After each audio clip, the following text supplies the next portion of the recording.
Hey folks, this is Andy with the Poor Proles Almanac. You can find us on Spotify, iTunes, and wherever you get your podcasts.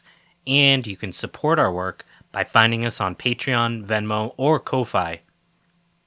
Our Patreon includes a short mini-series called The Prologues, where we talk about some peripheral stuff to the podcast series, and we do things like polls about content that you might want to see covered next, as well as some upcoming video footage that'll be available from here on my farm that we'll be releasing before it's released to the general public.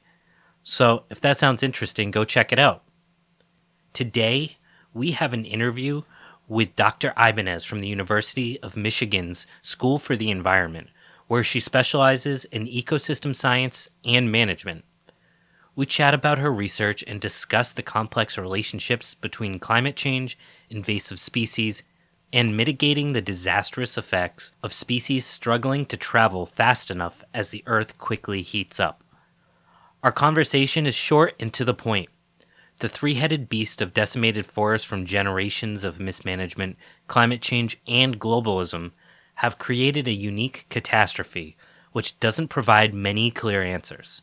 But decades of research are starting to give us glimmers of hope that the ecology is more resilient than we give it credit for. So take a listen to our chat and let us know what you think. Inés, thanks so much for taking some time to chat with us. Can you tell us a little bit about yourself and your research and kind of how you ended up doing this very unique type of research?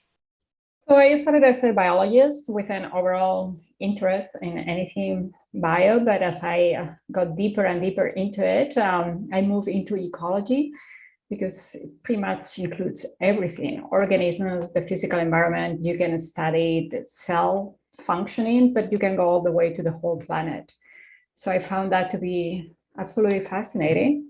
And within ecology, I specialize in forest ecosystems. Because probably I love them. I love working on them. I love spending time on them. They're a very important ecosystem, but many of them are. So I found it that to be my niche, forest ecology. Awesome. Yeah, it's really interesting to me as well. I live in New England, so it's mostly forest. There's not too much prairie lands or anything like that around here. It's really interesting. The more you know, the more you notice, and it just kind of sucks you in deeper and deeper. One of the things I did notice is that you also tie forestry and ecology heavily into climate change, from things like invasives to the forest dynamics themselves and succession and all of these different pieces. Did that come from that same interest of just kind of digging in deeper and deeper to the subject matter, or was it you were seeing changes and it was concerning you? Well, it's a little bit of everything. When studying forests, it's an ecosystem that has been studied for quite a bit because it's so important for humans. But what is happening right now is that the rules of the game are changing. Everything we knew about successional dynamics, how, for example, we can harvest, but it's still having a productive forest that continues growing. That may not be the case right now because, again, the rules of the game are changing. Now we have climate change, have introduction of species, some of them invasive, we have pollution, we have landscape fragmentation. So it was a little bit of everything you mentioned. It was very interesting on how forests function, and what we are seeing right now is that the environments forests are functioning, it's changing quite a bit, and it's creating these novel environments of which we don't have much information. So now we have this combination of climate change, landscape fragmentation, introduction of species, and pollution, and all this is changing the conditions under which forests are growing. And we don't have knowledge of how forests are going to be responding to these new environments. So that's the research question that has been driving all the research that we have been doing in my group. Awesome. So specifically on the invasives, one of the things around here, I'm sure you guys have it there, is Japanese knotweed. And it's really interesting the way it seems to spring up in some spaces and then not at all in other places, even though the ecologies are very similar, or they would seem to be similar. Are you guys in your research starting to see anything that might be pointing to why invasives sometimes are taking over and then other times not? So that's definitely part of the work we try to do. And it's a difficult question to answer because it's going to be a different answer for each species and for each location. So there is quite a bit of research on invasive species, what it makes it introduce a species to be successful to the point that is harmful to the native community. And there are different theories, there are different mechanisms, and I'm sure many of them apply to any particular case. But what we have been trying to now in our research is to move a little bit away from that question and to move more into the native community. How can we make a native forest to be more resistant to invasives? So we are trying to use all the knowledge that we have on forest ecology and invasive species and try to figure out what are the characteristics of a forest that make it, again, more resistant to those invasives. So even if they colonize the area, at least they don't take over and harm the native community. So that's a little bit where we are going. And again, it's a complicated question with many different answers. But what we are seeing again and again is that when you break the natural system with a new disturbance, for example, of which the native community has no way to respond to, that's when invasive species take over. So preventing that is the key part of it. So with that, obviously we're working with a very small, historically speaking, period of time as a sample. Are we starting to see that selection pressure from those invasives either driving evolution or starting to show signs of the ecosystems being able to kind of find a place for those invasives that otherwise had no place, and that's what let them kind of go wild? Yeah, so we are definitely seeing the latest that those invasive species start after they have been in the system for a few decades, start being part of the system without being harmful, without having populations that are large enough to affect others. So this is part definitely of the evolution of the system. Usually is related to the system having some kind of enemy towards that invasive plant, for example, having a parasite or a herbivore or a pathogen that is going to be affecting it. That's interesting because from the layman, we'll call myself, there's a lot of conversations between foragers and people that are just outdoors people about like, oh, if you see an invasive, rip it up. Like, if you're going to spray a chemical, if it's an invasive, it's okay because like it shouldn't be there in the first place. Like I'm sure there is a point where it's important to put some pressure on those species. But at the same time, the goal is that we're never going to get rid of them. So we need to find a way to integrate them into that system. Yeah. It's good to see that there's some actual evidence of that happening. And, we don't ever really, or at least from my perspective, it never seems like we have the evidence to see that. But if, folks have been studying it now for decades, I'm glad to know that it's already being recognized as something that's happening.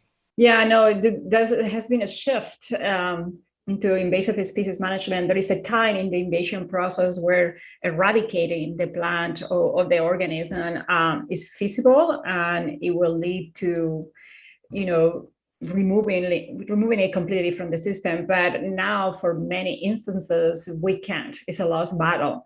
So now there is this thinking about, okay, we cannot completely eradicate these species, but how can we manage the system in such a way that we reduce the amount of harm?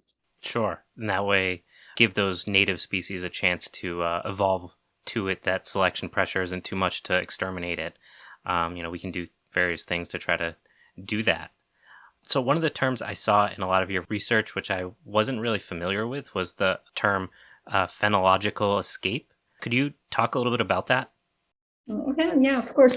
So phenology is are the processes by which different organisms go through different life stages during the year. So for example, when plants flower or leaf out, when mushrooms come out. So that happens every year, and it happens more or less in the same season, but there is certain variability. And that's because the organisms are responding to environmental cues. It can be temperature, it can be moisture.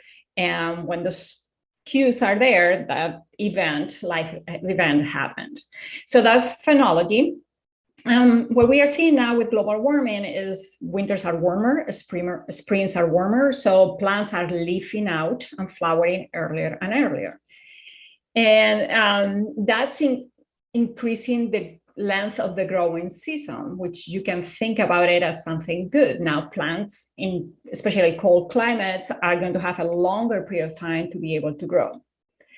At the same time, with global warming, what is happening is the summers are becoming hotter.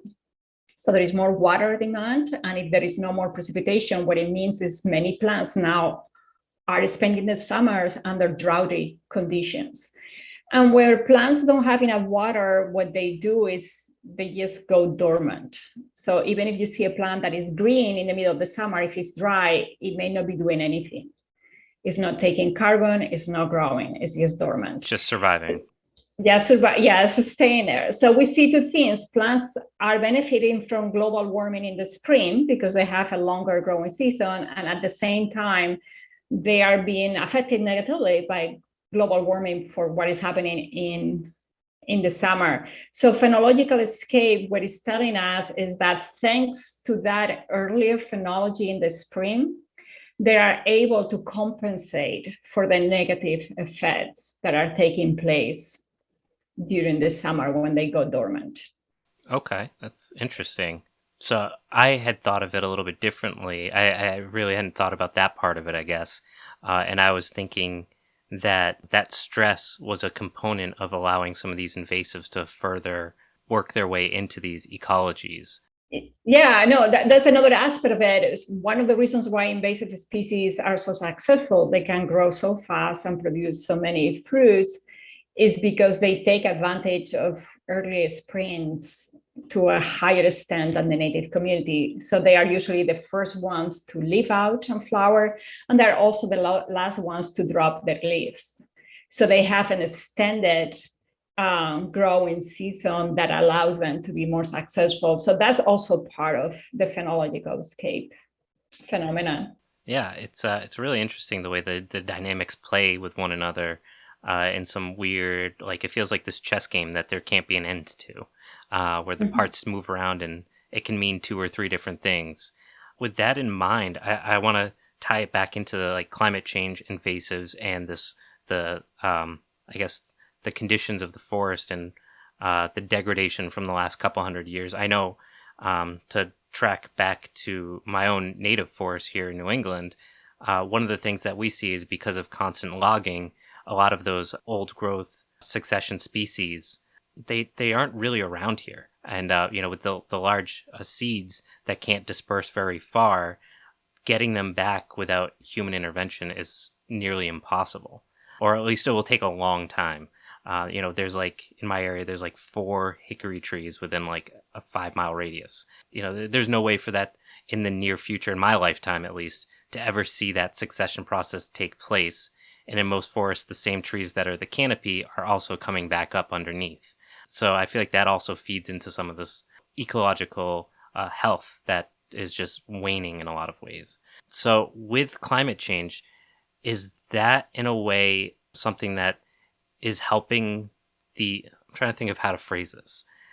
There's these like 3 different components that are going on, and in some ways invasives are giving life that can handle the climate that we are moving towards versus the climate we have had.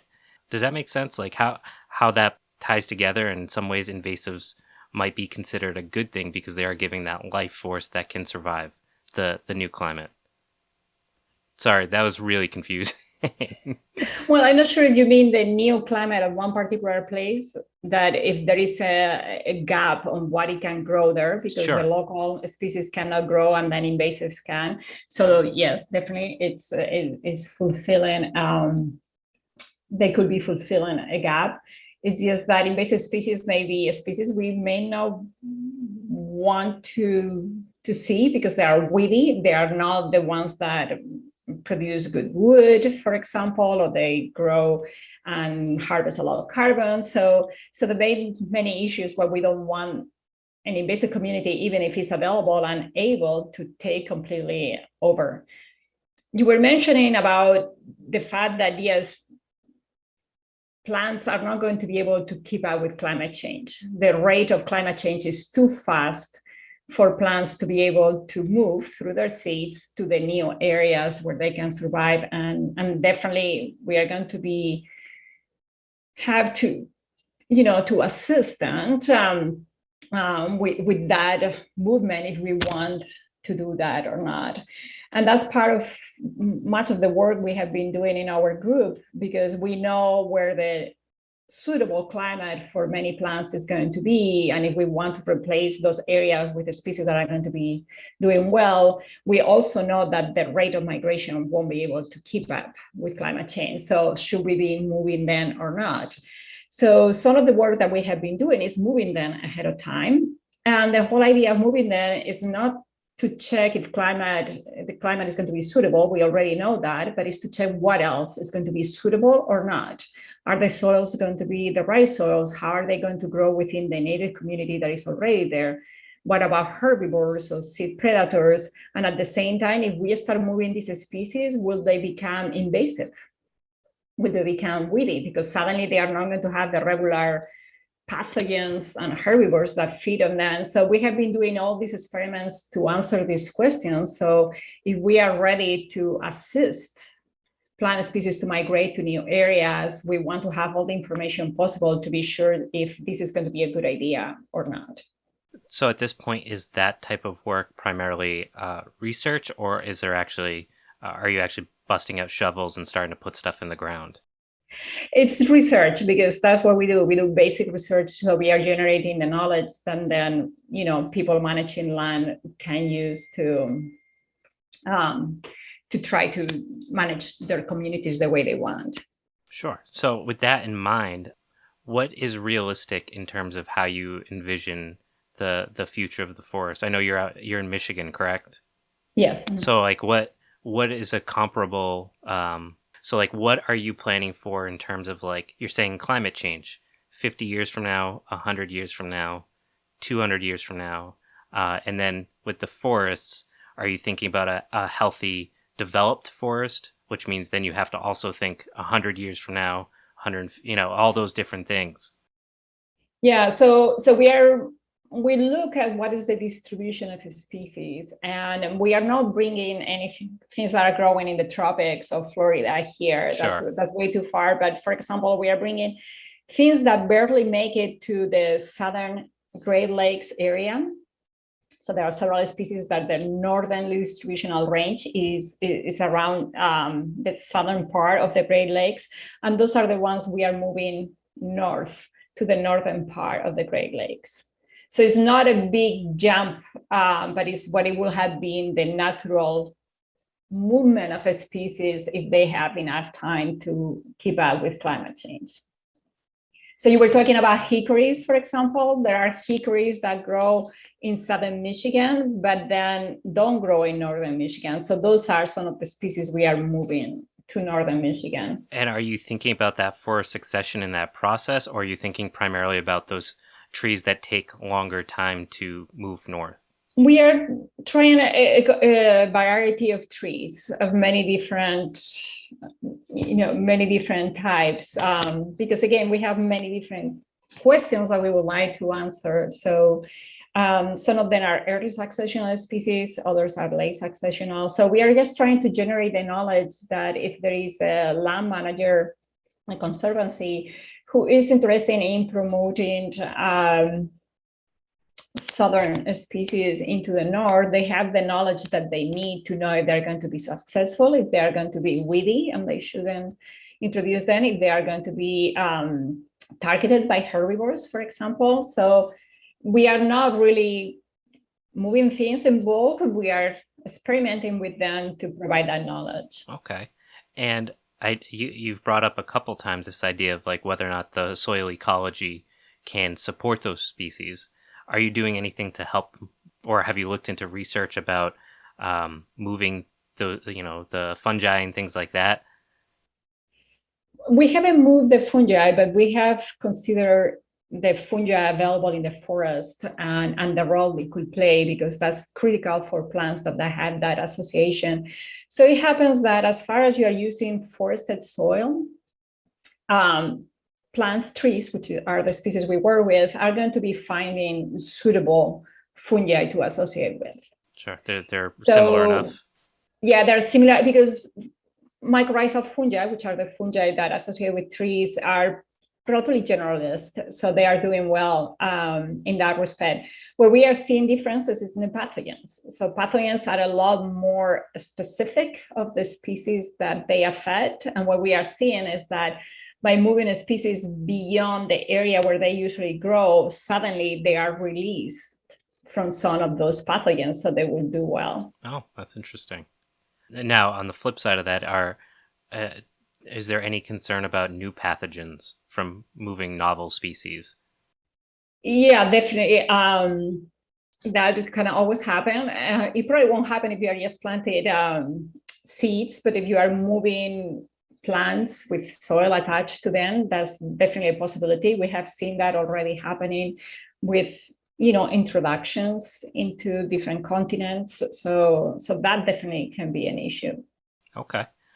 So I want to talk a bit more about the role of globalization in this process. So obviously we have all these invasive species. I recently was speaking with a researcher who was talking about an under-recognized problem in like mainstream media about like climate change and all of these issues that we're talking about. And it was about the fact that there's so many bugs essentially that are traveling through globalism, especially now with everyone's in COVID, so everything's shipped online. It's not even bothering going to a store first, and maybe something dies before it comes to your house. It's going straight to you, and that there's a lot of issues with those types of whatever they are, bugs, mosquitoes, insects. Is that something that you guys are in your research seeing as a common thread, or is that not really even? It just kind of falls into the mix of all of the issues of climate change. No, it's definitely a key issue. I would say that in Eastern North American forests, the threat of introduced pathogens or pests is probably the highest risk. In the west of the United States, it's more about drought, but in this area, it's just going to be probably a pest or a pathogen. And we have seen that in the last 150 years. There is a recurrent introduction of diseases and pests that have been affecting forests. Some of them are worse than others, so they're going to continue coming. There is no doubt about that. And it's very difficult to be prepared for it, because the reason why these introductions are so harmful is because they are novel, and the local species, plant species, are not having evolved to be able to deal with these new enemies, either a pathogen or a pest. So right now, the only tool that we have to prevent damage is diversity. Is diversify forests as much as we can within a species, diversify them genetically, but trees populations are usually pretty diverse genetically because there is a lot of exchange of genes through pollen. But also diversify forests with respect to species, because when you have a more diverse forest, the bad damage is going to be lower if it just affects one species, and also the pest or the disease is going to spread much slower, so it's going to be easier to contain. Yeah, I think about like the chestnut blight and what the forest had once looked like, and you think about it, and you think about like oaks. If something ever happened to oaks, like how quickly the forest would collapse, at least in the East Coast. Is there, with that in mind, is there a place for humanity to like have some involvement in terms of like selective breeding or any of those types of things that could help in any way kind of give us I'm thinking like we have like seed gene pools that we can dip into for genetic modification for crops when things come up that we never would have thought of. Is there something that we should be doing with trees in that same kind of thought process? Yeah, we should absolutely do that with trees, because we don't know what the next agent is going to be. We don't know what is the next pest. We don't know what is the next pathogen. And so we don't know what is the gene or genetic background we are going to need. So definitely with respect to wild species, forest species, tree species, we should have this kind of genetic bank. It can be through seeds, it can be through arboretums, where you have a diversity of genotypes of the same species. This is something that happened recently with the emerald ash borer that is decimating ash species, but they are finding that there are a few that are able to be resistant to this pest. So if we have already banked into that genetic diversity, both across a species and within a species, it will be a much faster process for us to be able to identify what are the genes that we need to be able to fight the new pest or pathogen. Is there any species in particular that you're concerned about that you think is... All of them, because we don't know. So this is the thing, we don't know what the next pest or pathogen is going to be, but we know they are coming. Yeah. And, they're right there. Yeah, I was thinking like pawpaws have, I know, very little genetic diversity because of the way they've evolved.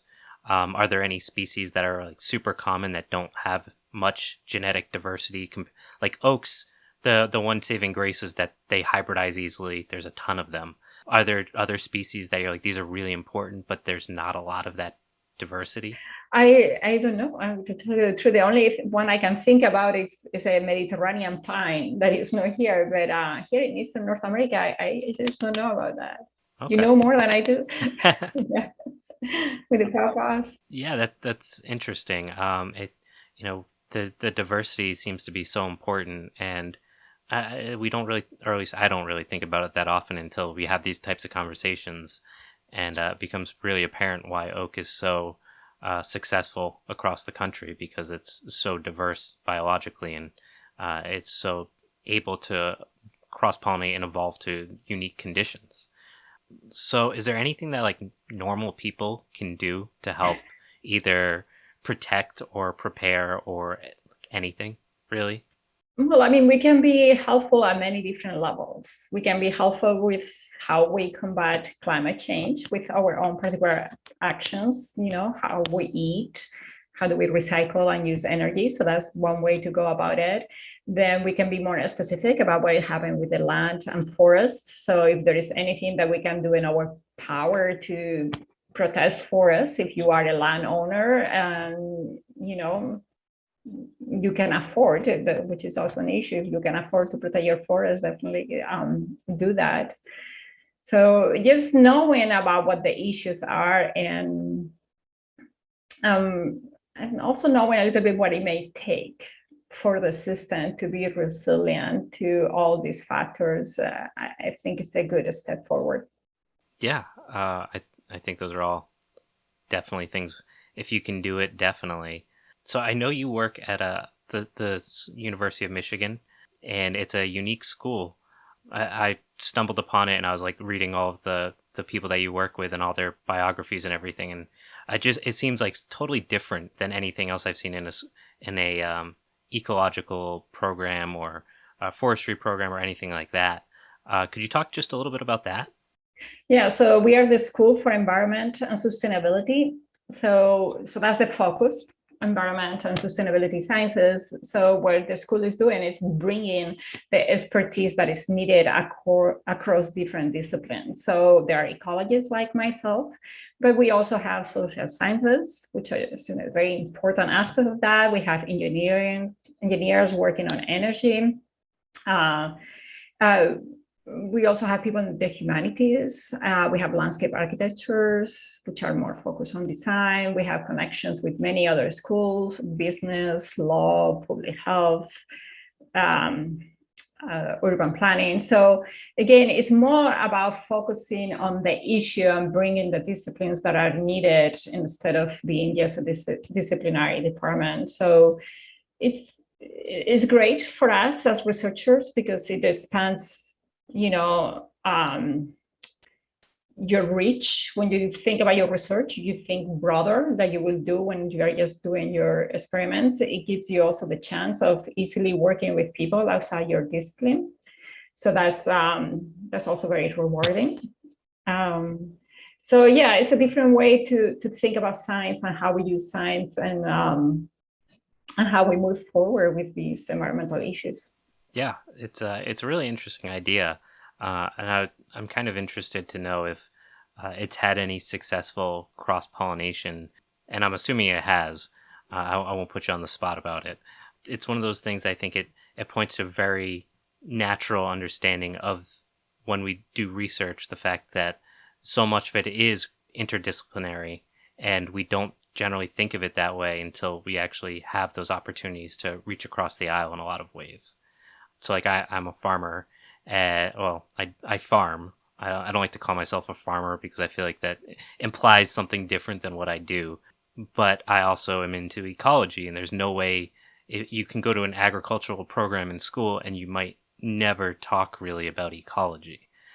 But at the same time, you can spend time and talk to somebody and be like, oh, look at all these things that we kind of overlap on.